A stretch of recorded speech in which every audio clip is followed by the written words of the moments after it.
Niaje kaka? Kakako mimi. Poa. Umeona wa mikosi ametoka wapi tena? Cheki mwili yake na venye ameparara. Ni kama kamerembwa na shetani. Kwa kweli mwanangu huyu venye namuona ni kama familia yao yote imeandamwa na mikosi. Si yeye tu pekee. Pia familia yao wote wameandamwa na mamikosi. Huyu jamaa mtu mbele yangu ama ni mharibu uso. Huyu kakangu naona na hata sisi mkata. Juu nikikata najiletea tu lawama. Hii ni mikosi kubwa bwana. Fanyaje huyu? Huyu sasa unaona makaka sangu. Yes. Kwa nawasikiza maneno yote mliomuongelea kuhusu. Na kwa kweli mnaomuongelea ipendezi. Hivyo mkumbuke kuwa kuparara kwa mamba ndio urembo wake. Na iwapo kama leo wewe umetangulia kufanikiwa mbele yake, hiyo sio sababu ya kuwafanya kumdunishe yeye.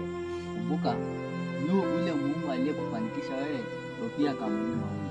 Hivyo sioni sababu inayowafanya nyinyi mdharau mwenzenu. Poa ras. Atoka wapi wewe?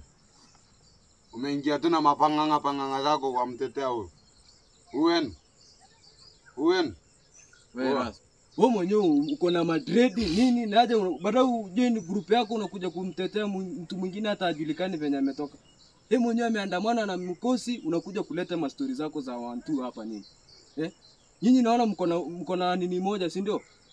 Ama tu waonyeshe. Ama Hebu baba nione haya maisha nayoishi mwanao, kila siku nkonde, mimi siwezi, nimechoka mie shida, masikini wangu. Kwa kweli maneno ulioambiwa nao makaka pesa yakakukatisha tamaa, ila kumbuka kuwa bado maji machafu yanatumika kunyunyizia mimea, na hatimaye huo mimea yaweza yakazaa matunda mazuri. Hivyo pia wewe jaribu kutumia machafu ya wanadamu kama ngao ya kutimiza malengo yako. Kaka, nashukuru sana maana umekuwa mtu wa kufariji kila wakati. Shida masikini wangu ndo umefanya na dhalauliwa. Masikini wangu unafanya nifanye maamuzi baadaye nijijutia. Masikini wangu. Mwanangu. Ndio baba. Nina wazo. Wazo lipi baba? Ni heri tuelekee mjini tutafute riziki. Maana hapa kijijini maisha yamekuwa magumu kweli. Hiyo ni wazo nzuri baba. Ni vyema tuondoke. Naona shida zimetanda, zimekuwa nyingi na shindwa pa kuelemea. Yani ni tabu wapi penye afadhali. Na ninakoma maana ndio baba, japo zinazidi na shindwa hata kuelewa. Yani ni adhabu inanichosha hii hali. Kila pakikucha fadhali ya jana. Shida matatizo utufunza uvumilivu. Maisha yana likizo, kila siku ni maumivu. Shida matatizo utufunza uvumilivu. Maisha yana likizo, kila siku. Karibuni sana, nafurahi sana kuwaona siku ya leo kufika mahali hapa.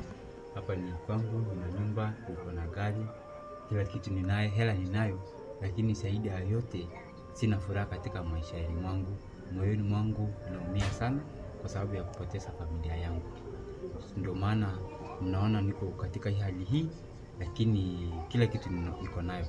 So naomba tu nyinyi kwa ajili ya ile matatizo ambayo niko nayo, na mimi nakaa kwa hii nyumba peke yangu. Sina familia kwa sasa kwa sababu wamesha kufa kwa sababu ya ajali ya moto.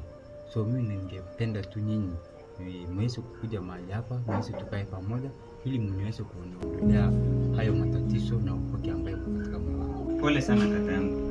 Ama kweli maisha ni mtihani. Mimi nilifikiria ya kwamba ni sisi tu tuna matatizo. Ila acha nikushukuru kwa kutukaribisha tuwe familia moja. Dunia shule inayofunza mema na mabaya.